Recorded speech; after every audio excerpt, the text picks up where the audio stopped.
أعوذ بالله من الشيطان اللعين الرجيم. بسم الله الرحمن الرحيم. الحمد لله رب العالمين، والصلاة والسلام على أشرف الأنبياء والمرسلين سيدنا ونبينا وشفيع ذنوبنا وطبيب قلوبنا ومولانا أبي القاسم محمد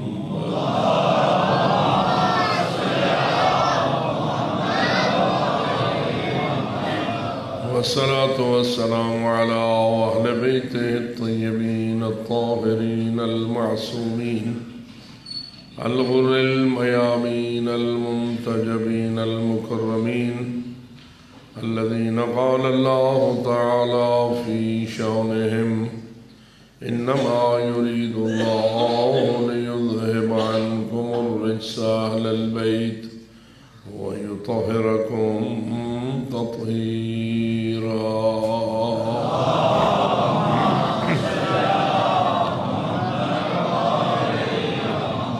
ورحمة الله على أحبابهم وأصحابهم وشيعتهم ومواليهم أجمعين، ولعنة الله على أعدائهم وقاتليهم وظالميهم ملعونين من يوم ظلمهم إلى أبد الآبدين. أما بعد، فقال الله تبارك وتعالى في كتابه المبين وخطابه المتين: بسم الله الرحمن الرحيم. قل لا أسألكم عليه أجرا إلا المودة في القربى. صلوات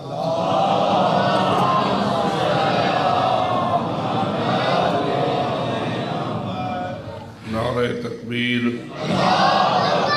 نعرہ رسالت، نعرہ حیدری، نعرہ صلوات.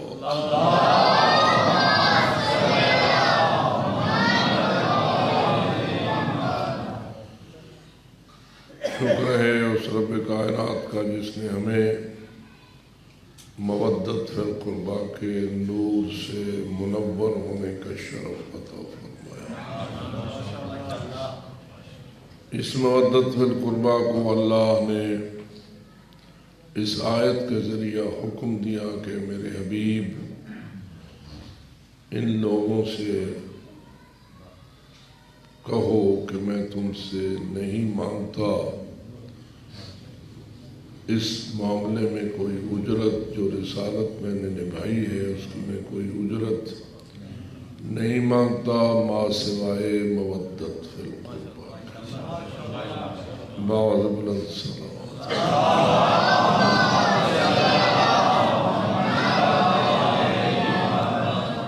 کوئی بزرگ اگر اپنے جوان کو، کوئی والد اپنے بیٹے کو اگر کہے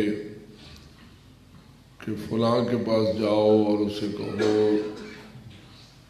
کہ میرے ابا جان کہتے ہیں کہ مجھے 5,000 روپیہ قرض دے دو، اور وہ اسے وہ 5,000 روپیہ دے دے اور وہ اپنے والد کے پاس لے آئے،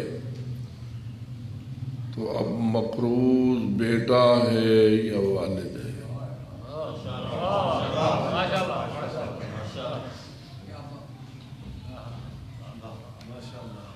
آپ کا ماشاءاللہ کہنا دلیل ہے کہ آپ بیٹے کو مقروض نہیں سمجھ رہے، باپ کو مقروض سمجھ رہے، کیونکہ باپ نے اپنے بیٹے کو کہا کہ میرے لیے وہاں سے 5,000 روپیہ مانگ لو، اور دے دیا. اگر یہی کوئی عقلی اور فکری دستور ہے اور انصاف اور عدل کا تقاضا بھی یہی ہے، تو کس نے کس کو کہا ہے کہ مودت فی القربہ مانگ لو؟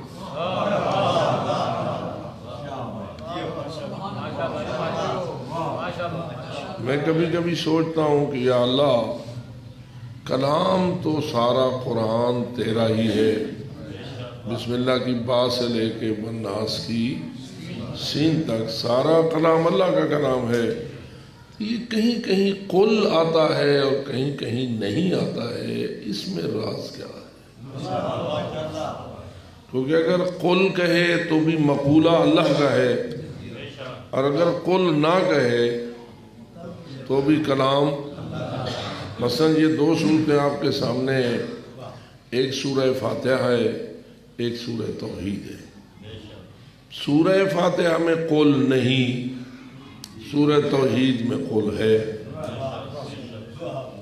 سورہ فاتحہ بسم اللہ الرحمن الرحیم الحمدللہ رب العالمین الرحمن الرحیم، اس میں قل نہیں ہے. اور سورہ توحید میں بسم اللہ الرحمن الرحیم قل هو اللہ. تو دونوں کلام اللہ کے ہیں یا نہیں؟ قل ہے تو بھی اللہ کا کلام، قل نہ ہو. لیکن کیا یہ صحیح ہے کہ آپ نماز میں سورہ توحید بھی پڑھتے ہیں، سورہ فاتحہ بھی پڑھتے ہیں، اور اللہ کا رسول فرماتا ہے لا صلاۃ الا بفاتحۃ الکتاب، کوئی نماز نہیں بن سکتی جب تک اس میں سورہ فاتحہ نہ ہو. جتنی قسم کی نمازیں زندگی میں آپ نے پڑھیں اور آپ اس سے آگاہ ہوئے، کوئی نماز ایسی ہے کہ جس میں سورہ فاتحہ نہ ہو؟ پنجگانہ ہو، جمعہ ہو، عید ہو، آیات ہو، جو بھی ہو، تو بالآخر اس میں سورہ فاتحہ پہلی یا دوسری رکعت میں پڑھی جاتی ہے. اب اگر ہم سورہ فاتحہ کو یوں پڑھیں قل الحمد للہ رب العالمین، یعنی ایک قل لگا دیں، یہ بھی تو اللہ کا کلام ہے نا. تو اللہ نے رسول کو کہا قل الحمد للہ رب العالمین. اللہ کرے آپ میری نقطے کو سمجھنے کی کوشش. یا ہم سورہ توحید میں قل ہٹا دیں اور پڑھیں هو اللہ احد اللہ الصمد لم یلد ولم یولد ولم یکن لہ کفوا احد. تو مطلب تو یہی تھا نا کہ اللہ کی وحدانیت کو ان الفاظ سے بیان کیا جائے. قل ہٹا کے ہم نے کہہ دیا هو اللہ احد، توحید بیان ہو گئی یا نہیں؟ اللہ کی وحدانیت بیان ہو گئی نا. هو اللہ احد، وہ اللہ ایک ہے. اللہ الصمد، وہ صمد بے نیاز ہے. لم یلد ولم یولد، وہ نہ کسی کا والد ہے نہ کسی کا اولاد ہے. ولم یکن لہ کفوا احد، اس کا کوئی ہمسر شریک نہیں ہے. بآواز بلند صلوات.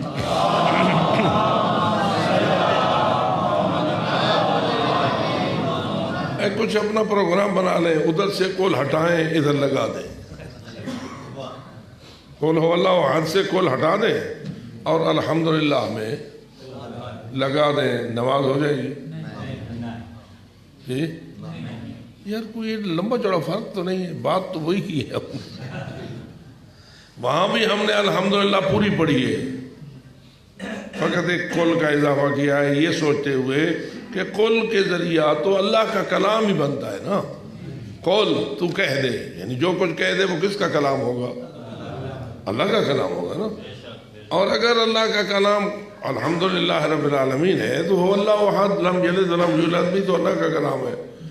تو کیا ضرورت ہے 1400 سال بعد اس قل کو لگانے کی جو اللہ نے رسول کو کہا تھا؟ اللہ نے کہا تھا نا رسول کو قل، اللہ نے کہا تھا، رسول نے وہ جو بات پہنچانی تھی وہ پہنچا دی. اب وہ قل کیوں کھڑا ہوا ہو؟ کوئی بات سمجھ آ رہی ہے؟ یہ نہیں. کیا اس کی کوئی گنجائش ہے قل کو ہٹانے کی یا قل کو بڑھانے کی؟ جی. اور نتیجہ کیا نکلے گا؟ نماز صحیح رہے گی یا باطل رہے گی؟ کوئی بہت بڑا فلسفی اٹھ گئے بیوقوف آدمی، بات تو ہم نے وہی کی ہے، الحمدللہ رب العالمین سے والضالین تک ہم نے سارا پڑھا ہے، اور هو اللہ احد بھی پڑھا ہے، لم یلد بھی پڑھا ہے. کیا ہے یہ تم ایک قل کے اوپر جھگڑا کیوں کر رہے ہو؟ تو آپ سارے ماشاءاللہ نمازی بھی ہیں، عزادار بھی ہیں، اور ولایت آل محمد بھی رکھتے ہیں. کوئی تھوڑی سی گنجائش ہے؟ جی کیوں؟ یا کچھ تو ہماری مرضی بھی چلنی چاہیے، کچھ تھوڑی سی. چلو تم تو تھوڑے بندے ہو، پورا عالم اسلام متفق ہو کر قرارداد پاس کر کے ٹھیک ہو جائے گا کام. جی یار تم خلیفہ بنا لیتے ہو، تم رسول کے جانشین کا فیصلہ کر لیتے ہو، حالانکہ اس وقت تمہاری اتنے بڑا اجماع نہیں ہوتا. کیا خیال ہے سقیفہ میں شاید مدینے کی بھی پوری مخلوق موجود نہیں تھی، پیغمبر کے سارے صحابہ بھی وہاں موجود نہیں تھے، تھوڑی سی مخلوق تھی، تھوڑے سے بندے تھے، خاص خاص لوگ تھے. انہوں نے اگر اللہ کے رسول کا خلیفہ بنا لیا اور آج تک وہ خلیفہ ہے، اور سارا جھگڑا بھی اسی بات پر ہے کہ تم اس کو خلیفہ نہیں مانتے ہو، تم واجب القتل ہو. یہی ہے نا، تو تھوڑی سی نرمی آپ بھی کر دیں. کہیں گے کہ سارا مسلمان عالم اسلامی اکٹھے ہو کر ایک کل ہٹا کے ادھر سے ہٹائے ادھر لگا دے. جی کوئی ہے گنجائش؟ اچھا، اس کا مطلب یہ ہوا کہ اللہ کے کاموں میں مداخلت کرنے کی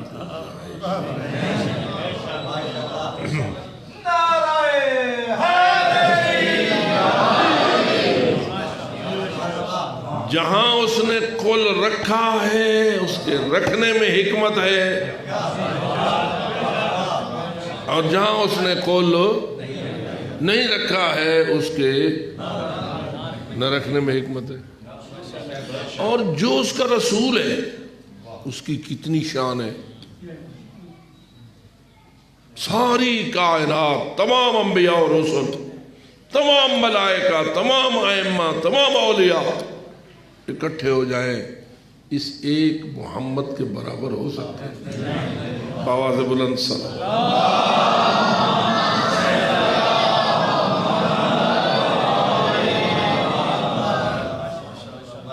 اتنی بڑی جو عظمت ہے کہ پوری کائنات اپنی ساری عظمتوں اور اپنے سارے مفاخر اور مکارم اور عزتوں کے ساتھ پاک پیغمبر کا مقابلہ، ان کی برابری. تو چلو تھوڑا سا رسول اکرم کو اختیار دے دو. کیا مانتے ہیں کہ رسول اکرم نے اللہ نے کہیں قل کہا ہو اور رسول نے نہ کہا ہو؟ یا اللہ کہیں اس نے قل نہ کہا ہو اور رسول نے بڑھا دیا ہو؟ یہ جو 114 صورتیں ہیں ان میں کہیں کہیں قل ہے اور کہیں کہیں نہیں. اسی طرح آیات ہیں 6666 المشہور، کسی آیت میں قل ہے اور کسی آیت میں قل نہیں. تو کیا آپ کا ایمان ہے؟ جہاں قل ادھر سے آیا تھا وہاں ہے، اور جہاں نہیں وہاں نہیں. پاک پیغمبر نے کہیں اس ادھر سے ادھر کیا. اس کو کہتے ہیں امین.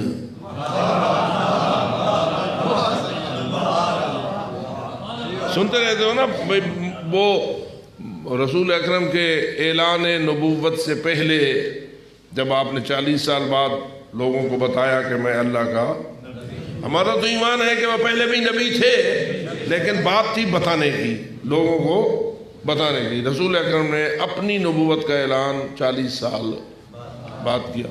وہ جو پہلے 40 سال تھے ان میں مکے کے لوگ پاک رسول کو صادق اور امین مانتے تھے. حالانکہ رسول نے تو ابھی اپنی رسالت کا اعلان نہیں کیا تھا، حتیٰ کہ رسول نے یہ بھی نہیں کہا تھا کہ اس ایک وحدہ لا شریک کی عبادت کرو. آنکھوں کے سامنے بتوں کی عبادت ہوتی رہتی تھی. بیت اللہ پہ ناجائز قبضہ تھا بتوں کا، اور سجدہ کس کو ہوتا تھا؟ بیت اللہ کے مسجد الحرام میں. بولو نا، آپ تو یہ کہنا بھی مناسب نہیں سمجھ رہے، لیکن ایک حقیقت تھی یا نہیں؟ لات و منات عزا حبل وغیرہ کا ہوتا تھا یا نہیں؟ وہ تو اس وقت جان چھوٹی جب علی نے بت توڑ کے زمین پہ پھینکے، اور وہ ہے 8 ہجری، رسول اکرم کی ہجرت کے بھی 8 سال بعد، رسول اکرم کی وفات سے 3 سال پہلے۔ تو جو ہو رہی ہے، رسول اکرم نے کل کتنی عمر اس دنیا میں گزاری؟ 63 سال۔ 3 سال پہلے آپ کتنے سال کے تھے؟ 60 سال۔ رسول کو 60 سال لگے بمائے علی کے، 60 سال رسول کے، 30 سال علی کے۔ باقی تو چلو چھوڑو، یہ 2 ہستیاں تو سب سے اول ہے نا۔ اول ما خلق اللہ نوری انا وعلی من نور، سب سے پہلے اللہ نے میرے نور کو خلق کیا اور میں اور علی دونوں، تو یہ 2 ہستیاں ہیں نا کائنات میں سب سے اپر کلاس، سب سے اعلیٰ، سب سے افضل، سب سے اشرف، سب سے اولا، سب کے مولا۔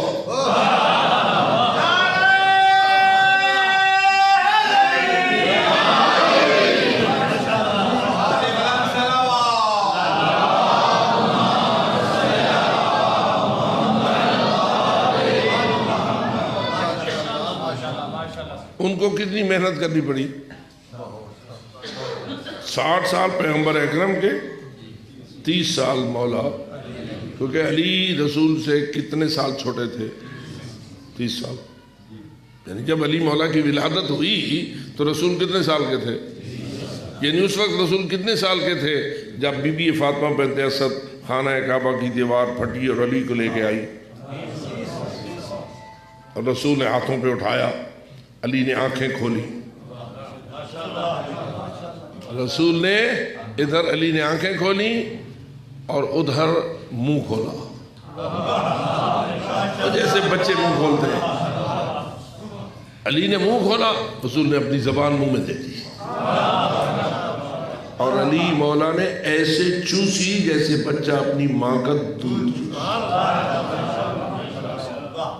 اور اس کے بعد رسول اکرم نے اس حدیث کو فرمایا، خصصنی علی بالنظر فخصصتہ بالعلم، علی نے مجھے چن لیا اپنی پہلی نظر کے لیے، میں نے علی کو چن لیا اپنے علم کے لیے۔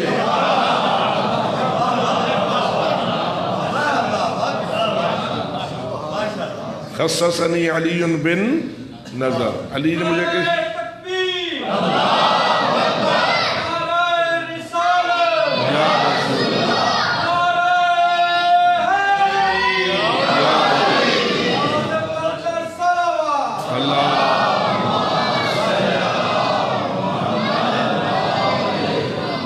سے ہمیں یہ بھی ایک نقطہ ملا کہ رسول جب زبان چساتے تھے نا تو فقط دودھ نہیں پلاتے تھے، علم پلاتے تھے۔ جس کو زبان چسائی اسے اپنا علم کا وارث بنایا۔ اچھا، تو اس وقت رسول اکرم صلی اللہ علیہ وسلم کی عمر مبارک کتنی تھی؟ 30 سال۔ علی اس وقت متولد ہوئے۔ اب بات کو 30 سال علی کے لگے اور رسول ہو گئے 60 سال۔ اس وقت مکہ فتح ہوا اور رسول اور علی دونوں چلے بیت اللہ کو بتوں سے نجات دلانے کے لیے، یعنی بتوں کا ناجائز قبضہ ختم کرنے کے لیے۔ کتنی محنت کی ان پاک ہستیوں نے، لمبی محنت کی ہے، بس چٹکی میں ہو گیا مسئلہ حل۔ محنت کی نا، پتہ نہیں کتنی جنگیں ہوئیں، کیا کچھ ہوا، پہلے 40 سال، پھر 13 سال، پھر 10 سال، اس کے 8ویں سال آ کر یہ قضیہ حل ہوا۔ کتنا مزہ آیا اس وقت جب رسول نے کہا علی میرے کندھے پہ سوار ہو۔ حیران ہوتا ہوں، علی 30 سال کا جوان ہے، رسول 60 سال کا بوڑھا ہے، تو بجائے اس کے کہ بوڑھا جوان کے کندھے پہ سوار ہو، بوڑھا رسول کہتا ہے علی تو میرے کندھے پہ سوار۔ اور میں ایک جملہ یہ بھی نقل کر سنوں تو کوئی حل نہیں ہے کہ جب علی رسول کے کندھے پہ سوار تھے تو رسول اکرم نے ایک بات پوچھی، یا علی کتنے بلند ہو؟ کتنے؟ بابا علی کا معنی ہی بلند ہے، علی کا اپنا لفظ کا معنی کیا ہے، لیکن رسول آپ اس بلند سے پوچھ رہے ہیں کتنے بلند ہو، اور علی کہتے ہیں اتنا بلند ہوں چاہوں تو عرش کو پکڑ لوں۔ کچھ سمجھا ہے؟ یہ بلندی وہ نہیں ہے جو میٹروں فٹوں مٹوں میں ناپی جاتی ہے۔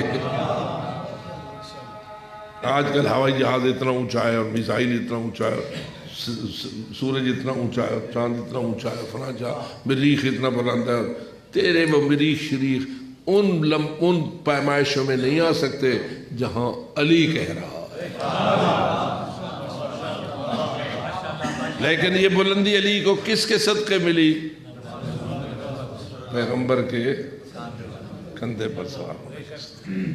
خیر بات تو میں یہ کر رہا تھا کہ قبضے سے چھڑائے اور لوگوں کے گھروں میں نہیں، اللہ کے گھر میں جو بھی آتا ہے کوئی حبل کا کرتا ہے، کوئی لات کا کرتا ہے، کوئی نہیں ہے۔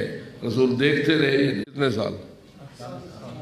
40 سال دیکھتے رہے، مسئلہ حل کر دیتے۔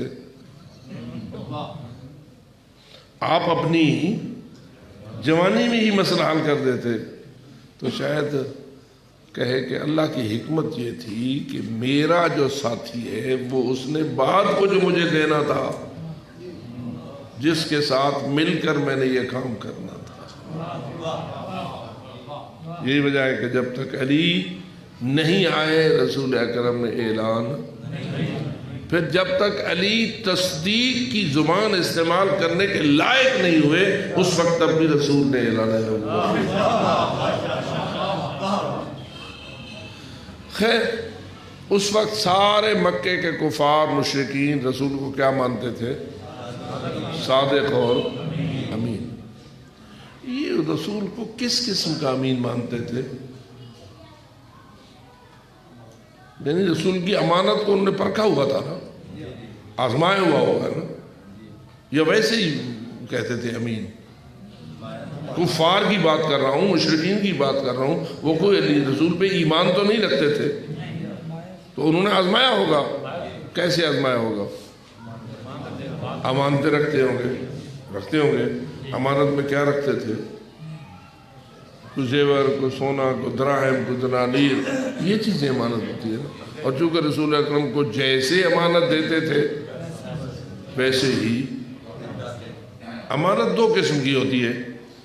ایک امانت وہ ہوتی ہے کہ میں آپ کے پاس امانت رکھوں اور کہوں کہ جب میں واپس مانگوں مجھے یہ منوان ایسی ہی ملنا۔ ایک امانت یہ ہوتی ہے کہ میں آپ کو دوں امانت اس طرح کہ یہ میری امانت ہے، فلاں تک صحیح طور پر پہنچا دو۔ یہ امانت بھی امانت ہوتی ہے یا نہیں؟ واپس کرنے والی بات بھی امانت ہے، لیکن اگر کسی تک پہنچانا ہو تو وہ بھی، اور امین کو دونوں صورتوں میں امین ہونا چاہیے۔ دینے والا واپس مانگے تو بھی امانت، دینے والے نے جہاں تک پہنچانے کا کہا ہو وہاں بھی پوری امانت کے ساتھ پہنچنی چاہیے، یہ تھوڑی بہت ہی گڑبڑ ہونی چاہیے۔ اور میرے خیال میں مشرکین مکہ نے رسول کو دونوں لحاظ سے آزمایا ہوا تھا، ٹھیک ہے، لیکن رسول یہ اس عام درجے کے امین تھے، یہ کچھ اونچی درجے کی امانت تھی۔ کیونکہ یہ جو امانت میں کہہ رہا ہوں، کسی کا مال واپس کرنا تو امانت کے ساتھ کرنا، یا کسی کا مال پہنچانا تو بغیر خیانت کے پہنچانا، یہ امانت تو کیا خیال ہے سلمان بھی اتنا امین ہوگا یا نہیں؟ ابو ذر بھی اتنا امین ہوگا یا نہیں؟ ایک عام مومن متقی بندہ بھی ایسا امین ہو سکتا ہے یا نہیں؟ جی، کہ وہ کوئی خیانت نہ کرے۔ بلکہ میں ایک دن کہہ رہا تھا بھائی یہ جو بینکنگ سسٹم چل رہا ہے بڑا کامیاب چل رہا ہے، یہ امانت کی بنیاد پر چل رہا ہے یا خیانت کی بنیاد پر چل رہا ہے؟ آپ جو اپنا لاکھوں کروڑوں روپیہ جا کے بینک میں جمع کرا دیتے ہیں تو آپ کو تسلی ہوتی ہے یا کچھ گڑبڑ ہوتی ہے؟ تسلی ہوتی ہے نا، اور وہ تسلی پوری صحیح نکلتی ہے یا نہیں؟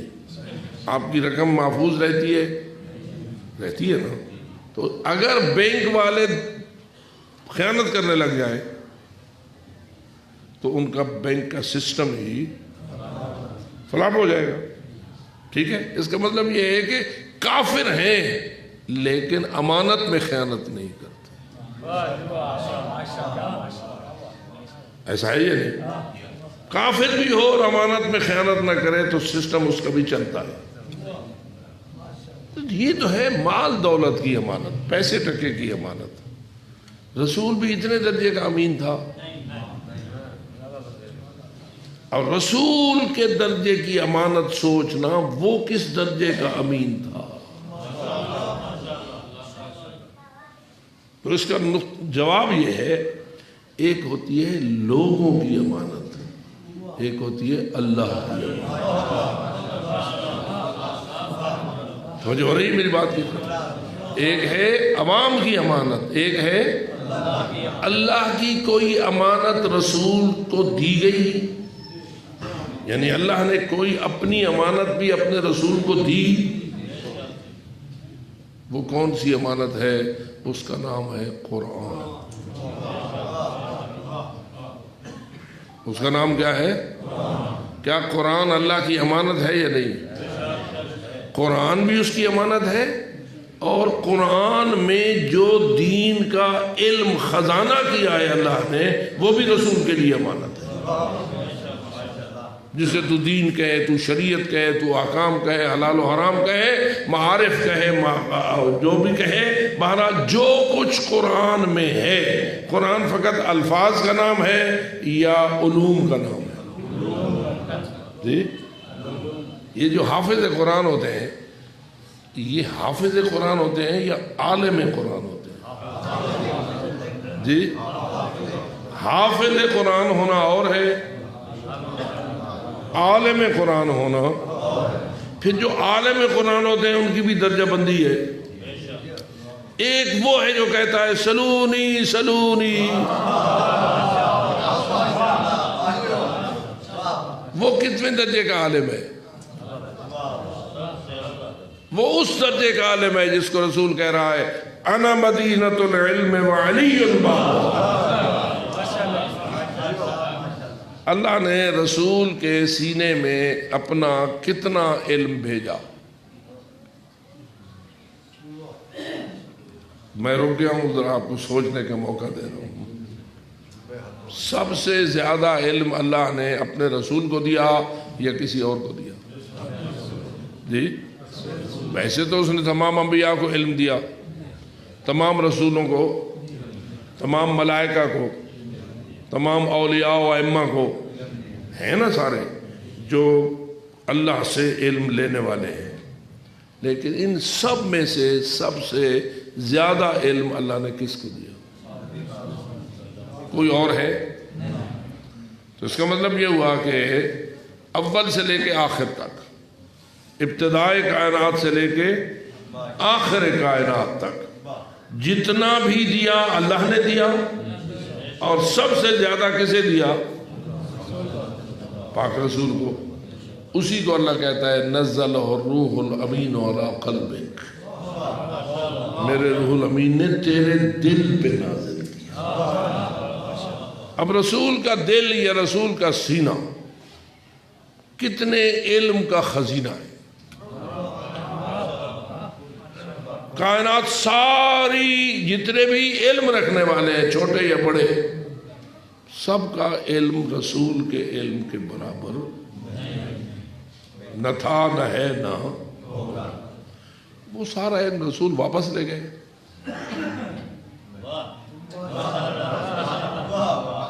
یا دے گئے؟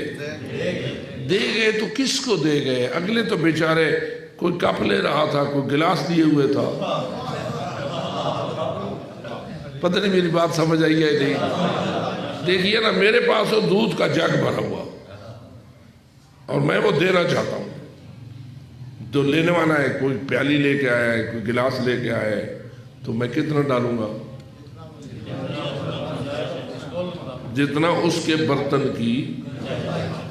اور اگر میں سارا جگ ڈال دوں تو اس پہ لینے والے پہ اعتراض نہیں ہوگا، دینے والے پہ اعتراض کہ تو دیکھ نہیں رہا تھا کہ اس کے ہاتھ میں پیالی تھی. تو اب رسول تو دینے کے لیے آئے، لیکن دے تو اتنا ہی دے سکتے ہیں نا جتنا لینے والے کا ظرف ہے.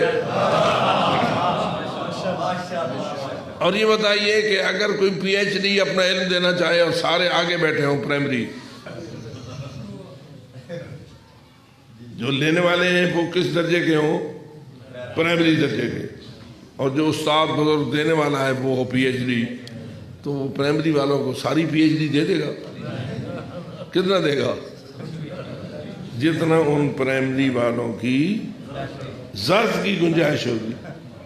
میں کیا کہوں، رسول ہے دینے والا، آپ کی کلاس ہے لینے والی، ان میں کسی کے پاس چھوٹی سی پیالی ہے، کسی کے پاس کپ ہے، اور رسول بحر بے کنار ہے. رسول کا علم بحر بے کنار ہے. لینے والے بیچارے جو ظرف ہے لے کے آئے ہیں، تو یہ تو ہے رسول دیں گے ہر ایک کو اس کے ظرف کے مطابق، لیکن سارے بھی مل جائیں تو کیا رسول کا سارا علم ان کے پاس آ جائے گا؟ جی بچ جائے گا. اگر بچ جائے گا تو رسول واپس لے جائے کیا کرے؟ رسول نے تو واپس جانا ہے یا نہیں جانا ہے؟ رسول کی تو فیصلہ ہے اللہ کا، میں نے 63 سال کے بعد آپ کو واپس بلا لیا. اب بتائیے رسول اپنا علم واپس لے گئے، دے گئے تو کس کو دے گئے؟ ڈھونڈنا کوئی ایسا جس کا اتنا ہی ظرف ہو جتنا دینے والے کا ہے.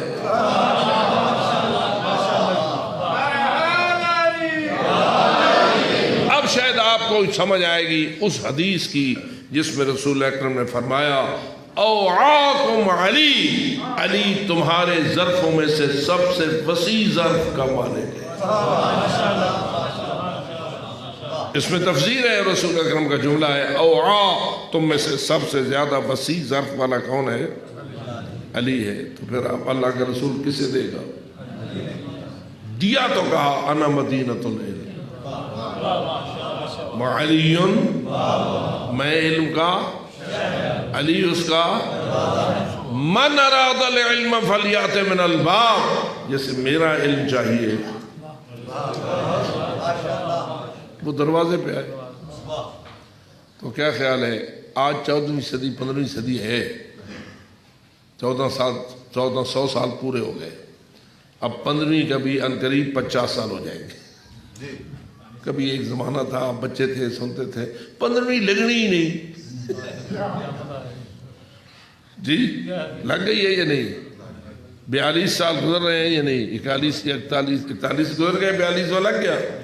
تو معلوم ہوا کہ رسول اکرم آج جو علم رسول کو اللہ نے دیا تھا وہ کوئی ہماری ضرورت ہے یا نہیں؟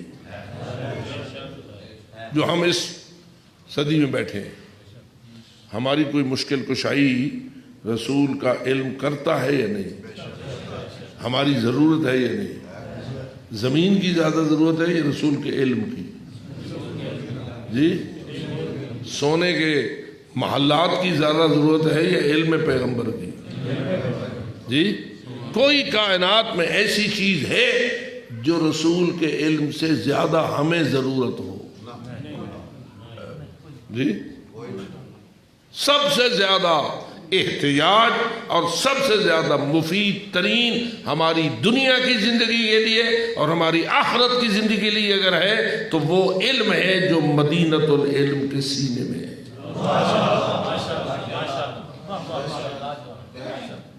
اب بتا لینا چاہتا ہے یا نہیں؟ فقط فضائل پڑھنے ہیں یا کچھ علم لینا بھی ہے؟ یعنی یہ کہنا ہے ہمارا رسول سب سے عالم، باقی ہمیں کوئی ضرورت نہیں، یہ کوئی بات بنتی ہے؟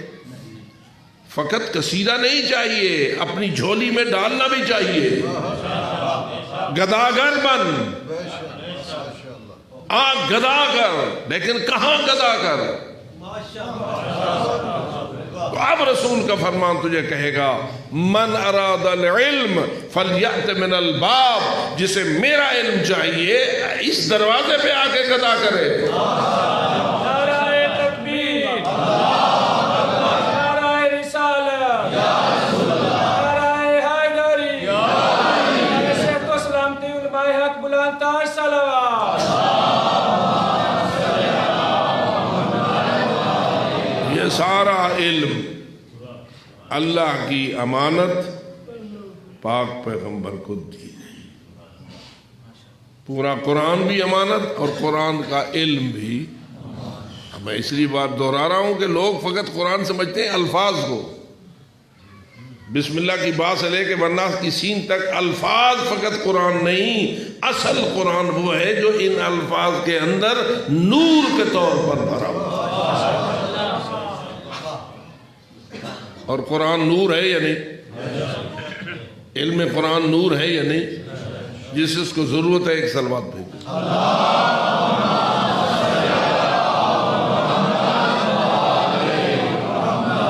پتہ نہیں یہ نور آپ کو کہاں نصیب ہوتا ہے؟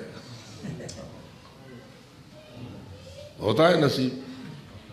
کہیں ملتا ہے؟ کہاں ملتا ہے؟ میرا خیال ہے دکانوں میں جا کے ملتا ہے، بازاروں میں بکتا ہے۔ بابا کتنی بڑی خیرات ہے کربلا والوں کی طرف سے کہ ان کی مجلسوں میں وہ نور تقسیم ہوتا ہے۔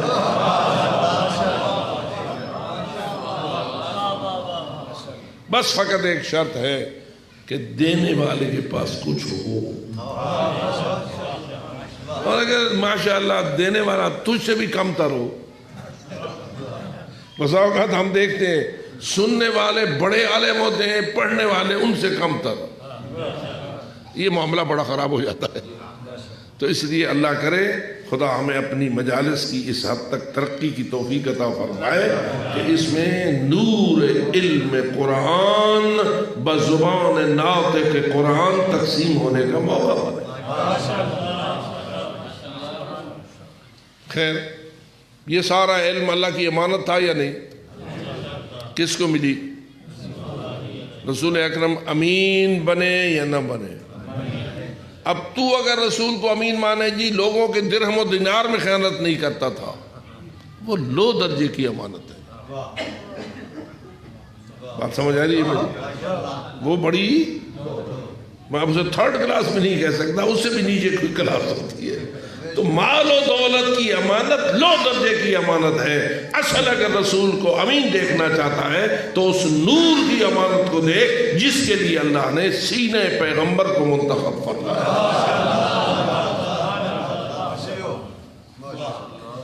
اور وہ امانت واپس نہیں لے گئے، وہ ایک سینے سے دوسرے سینے میں منتقل ہوئی، جس کی طرف منتقل ہوئی وہ باب مدینۃ العلم، اور پھر وہ باب بھی واپس نہیں لے گیا۔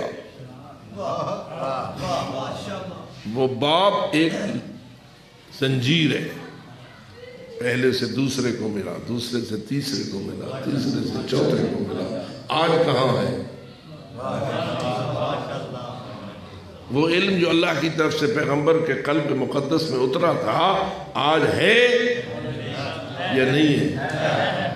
تو کسی ایسے سینوں کو ڈھونڈنا جو اتنا ہی وسیع ہو جتنا رسول کا سینہ وسیع۔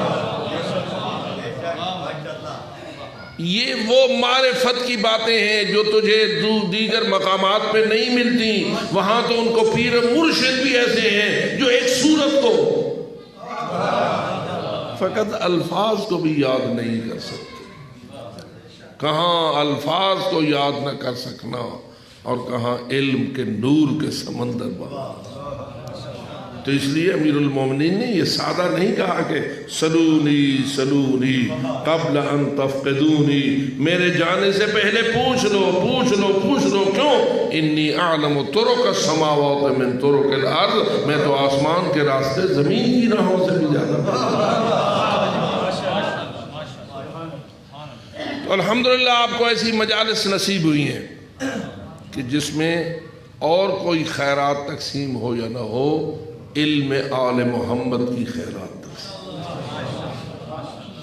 میں کبھی کبھی کہا کرتا ہوں ایک نیاز تبرک، آج کل اسے لنگر کہا جاتا ہے، وہ ہے جو دیگ میں سے نکلتا ہے اور بندوں کے معدے کی زینت بنتا ہے. اور ہمارا ایمان ہے جو بھی رزق امام کی طرف منسوب ہو کے تقسیم ہو وہ مبارک ہوتا ہے. ہمارا ایمان ہے حلوہ ہو، چاول ہو، زردہ ہو، روٹی ہو، سالن ہو، فروٹ ہو، پھل ہو، کوئی بھی شے ہو، جب اس کی نسبت معصوم کی طرف ہو جائے گی وہ بابرکت اور مبارک ہو جائے گا. یہی وجہ ہے کہ ہم بڑی عزت اور عظمت کے ساتھ اس تبرک کے قائل ہیں، اس کو حاصل کرتے ہیں. ہم اس کی بھی عزتی کے قائل نہیں ہیں. لینے والوں کو بھی چاہیے کہ عزت سے لے، فقط کھانا نہ سمجھیں، امام کا مبارک مال سمجھیں. اس لیے میں کبھی کبھی دیکھتا ہوں یہ چھینا جھپٹی لگی ہوئی ہوتی ہے نا، جس سے اس تبرک کی کوئی تھوڑی تھوڑی توہین کا عنصر اٹھتا ہے.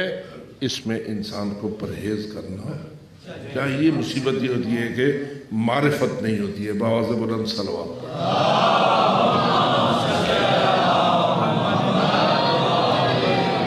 ایک یہ تبرک ہے، نیاز ہے، لیکن میں ایک دوسری نیاز کی توجہ دلاتا ہوں. وہ نیاز ممبر سے برآمد ہوتی ہے. وہ نیاز دیگ سے نہیں نکلتی. وہ کہاں سے برآمد ہوتی ہے؟ ممبر سے. ممبر سے برآمد ہوتی ہے اور سامعین کے دل و دماغ کو نورانی کرتی ہے. کہا اس نیاز یا تبرک کی حیثیت اس سے بہتر ہے یا نہیں؟ وہ جو میں کہہ چکا ہوں مبارک ہے، جو غذا بھی آپ کو ملتی ہے معصوم کے نام سے مبارک ہے، لیکن اس کی برکت کا مقام کچھ اور ہے.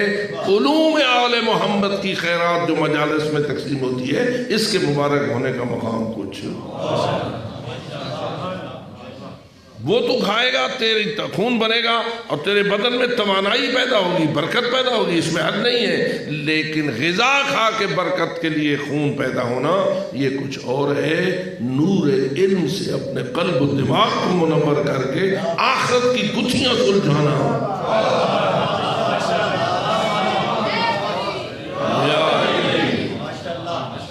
لہذا تھوڑا سا توجہ ہماری صحیح ہونی.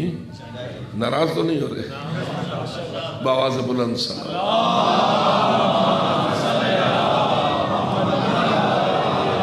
اب رسول اکرم امین تھے یا نہیں؟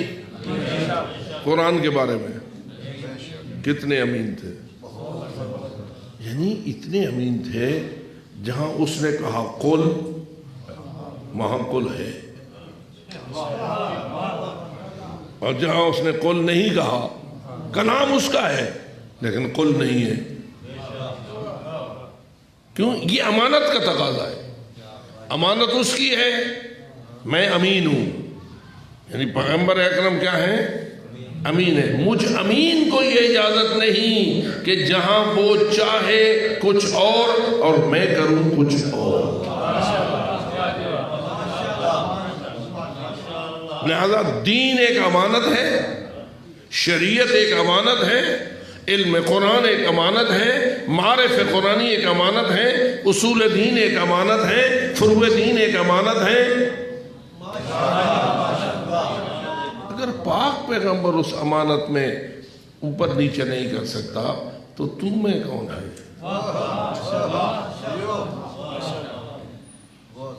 تھوڑا سا سمجھیے،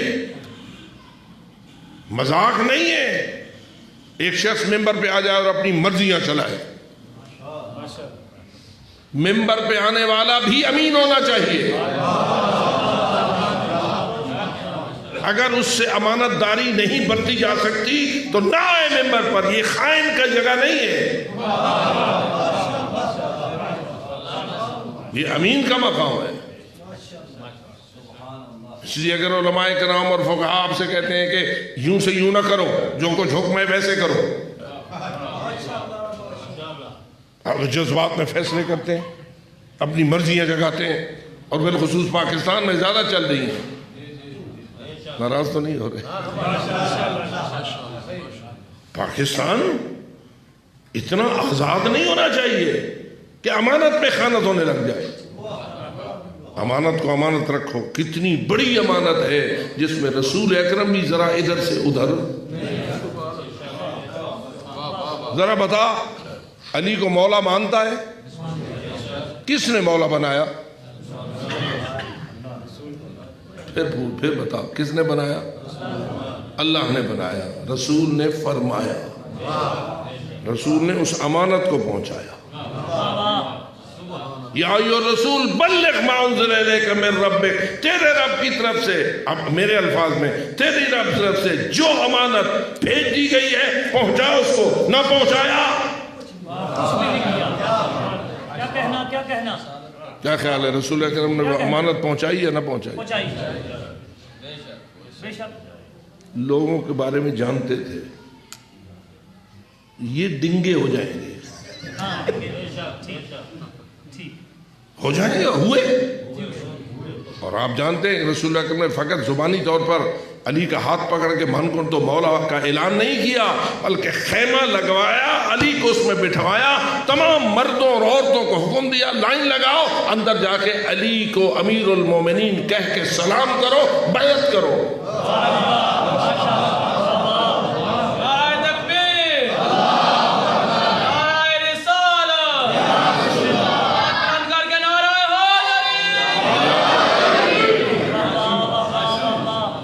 کیا کروائی؟ کس کی؟ علی کی. بیعت کرنے والے بھی بڑے عجیب و غریب ثابت ہوئے. ایک بیعت کرنے والا جو آیا اس کا جملہ نوٹ ہو گیا اور آج تک وہ دہرایا جاتا ہے کہ ایک بیعت کرنے والے نے کہا بخن بخن لک یا ابن ابی طالب اصبحت مولا یا و مولا کل مؤمن و مومنہ. مبارک مبارک ہے ابو طالب کے لال علی،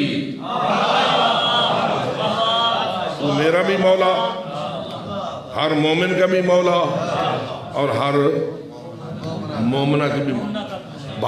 بعض جملے بڑے محفوظ ہونے کے لائق ہو جاتے ہیں. محفوظ ہو گیا یہ جملہ اور تاریخ نے اس کو باقاعدہ نوٹ کیا. یہ رسول اکرم کی وفات سے 70 دن پہلے ہوا.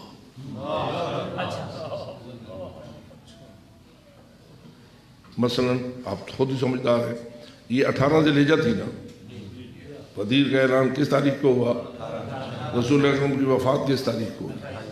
28 صفر. وہی سال گزرا 18 ذی الحجہ، 12 دن ذی الحجہ کے گزرے. بعد کو کون سا مہینہ آیا؟ محرم. 30 دن محرم کے گزرے. کتنے ہو گئے؟ 12 اور 30 کتنے ہو گئے؟ 42 اور 28 صفر کے کتنے ہو گئے؟ 70 دن کا فاصلہ ہے. 70 دن پہلے جو رسول نے بیعت کرائی تھی،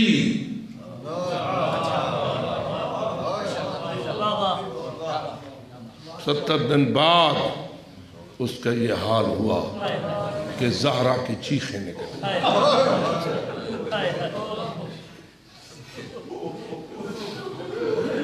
کیسے درد نہ ہو بی بی کی ہو. یاد رکھ میرے دوست، بی بی کے درد 2 قسم کے ہیں. ایک بی بی کا جسمانی درد ہے، ایک بی بی کا روحانی درد ہے.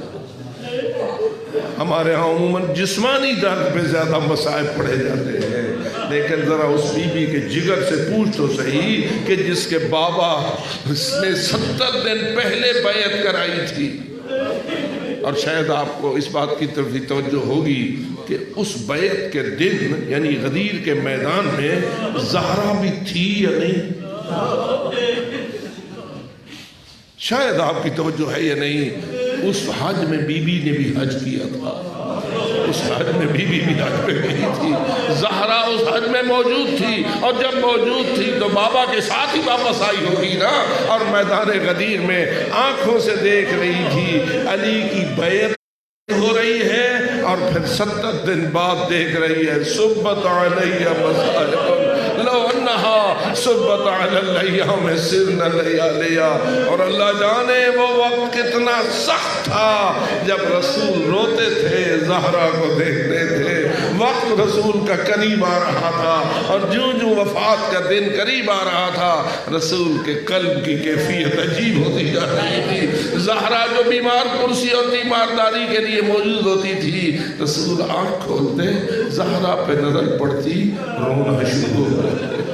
یا رسول اللہ کیوں رو رہے ہو؟ معلوم ہوا رسول دیکھتے تھے ابھی وہ وقت قریب ہے جب یہ دروازے کے پیچھے ہوگی، یہی میری بیٹی ایک دروازے کے پیچھے ہوگی، کوئی باہر ہوگا اور دھمکی دے کے کہے گا نکالو علی کو باہر ورنہ ہم اس گھر کو نظر آتش کر دیں گے، اور اندر سے بی بی کہے گی کیا تو اس گھر کو نظر آتش کرے گا جس میں فاطمہ ہے؟ اور وہ کہتا ہے وَإِن ہے تو ہوتی رہے، میں تجھ سے پوچھتا ہوں اس کا وَإِن کہنا، اور یہ کہنا اگر ہے تو ہوتی رہے، ہم بالکل باز نہیں آئیں گے، بتا اس سے زہرا کے جگر کو زخم لگا یا نہ لگا، زہرا کے قلب کو صدمہ پہنچا یا نہ پہنچا؟ میں کہتا ہوں یہ صدمہ کوئی معمولی صدمہ نہیں ہے، برچھی سینے سے گزر جائے وہ صدمہ کچھ اور ہے۔ زہرا کے جگر کو یہ صدمہ بہت زیادہ ہے کہ رسول اس دروازے پہ آئے تھے، تطہیر پڑھتے رہے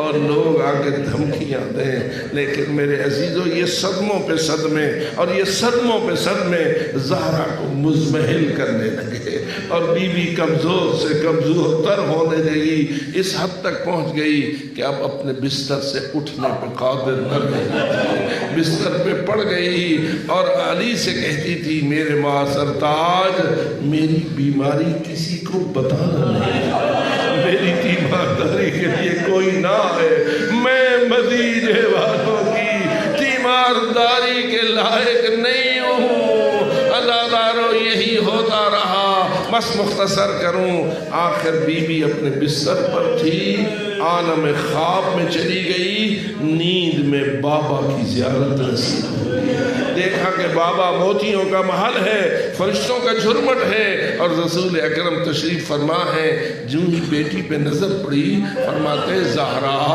کیا تو میرے پاس نہیں آتی ہے؟ اور زہرا نے کہا بابا مجھے جلدی بلا لو، مجھے اپنے پاس بلا لو۔ آپ جانتے ہیں کہ بی بی کی دعا ہوتی تھی اللہم عجل لی وفاتی، اے اللہ مجھے جلدی وفات دے دے، بابا مجھے بلا لو نا۔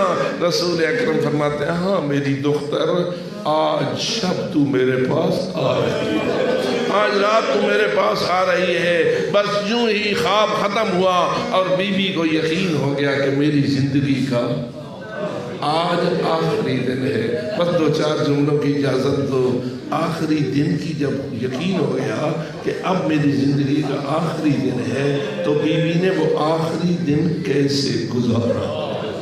روایت کہتی ہے بستر سے اٹھنے پہ قادر تو نہ تھی لیکن اٹھی کیسے اٹھی؟ دیوار کا سہارا لیا، آہستہ آہستہ چلنا شروع کیا، آہستہ آہستہ چلتی گئی، کہاں گئی؟ جہاں بھرے ہوئے پانی کے برتن پڑے ہوئے تھے، اور وہاں بیٹھی اور کہنے لگی آؤ میرے حسنین شہزادو، میں چاہتی ہوں تمہیں غسل دے دوں، تمہیں نہلا دوں، تمہیں فاخرہ کپڑے پہناؤں۔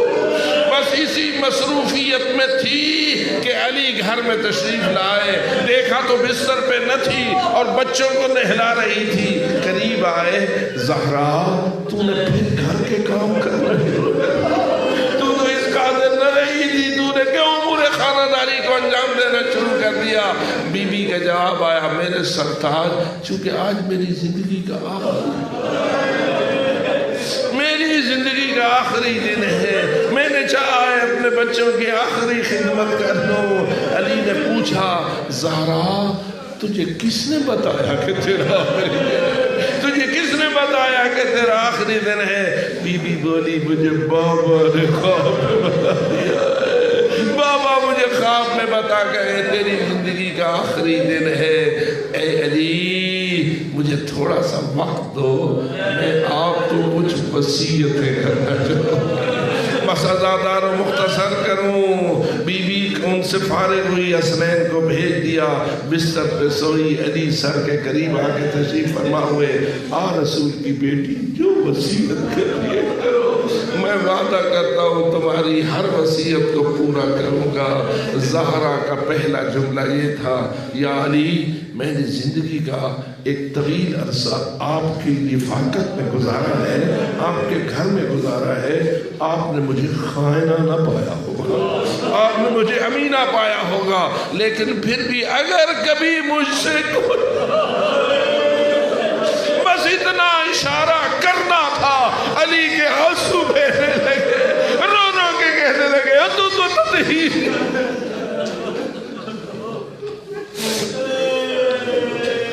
اس کے بعد بی بی نے وصیتیں مزید کی اور فرمایا میرا غسل آپ کے ذمے، میرا کفن آپ کے ذمے، کافور پڑا ہے جو آسمان سے آیا ہے اس سے مجھے حنوط کرنا، میرا جنازہ آپ کے ذمے، میرا دفن آپ کے ذمے، لیکن میری ایک وصیت ہے، میرے جنازے میں ان لوگوں کو جنہوں نے مجھے دکھایا ہے، جنہوں نے مجھے ستایا ہے، اور یا علی میرے یہ سارے فرائض رات کے اندھیرے میں ادا ہو جائیں، رات کے اندھیرے میں ادا ہو جائیں۔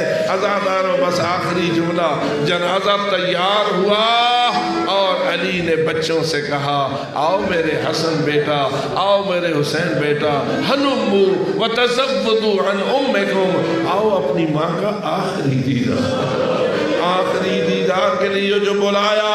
حسنین آگے بڑھے، روایت کی لفظیں ہیں، امام حسن ماں کے چہرے کو بوسے دے رہے تھے اور امام حسین ماں کے تلووں کو بوسے دے رہے تھے، امام حسین ماں کے تلووں کو بوسے دے رہے تھے اور رو رہے تھے اور لپٹے ہوئے تھے کہ ادھر حاطف کی آواز آئی، یا علی بچوں کو ماں سے جدا کرو، اس لیے کہ ملائکہ میں کوہرام بپا ہو چکا ہوا ہے۔ علی پیار سے آگے بڑھے، بڑی محبت اور نرمی کے ساتھ حسنین کو ماں سے جدا کیا۔ مجھے آخری جملہ یہ کہنے کی سعادت ملی، جنازہ زہرا کا ہو، لپٹے ہوئے حسنین ہو، چھڑانے والے مولا علی ہو، یہ منظر کچھ اور ہے۔ ہائے جنازہ مولا حسین کا ہو، لپٹی ہوئی سکینہ،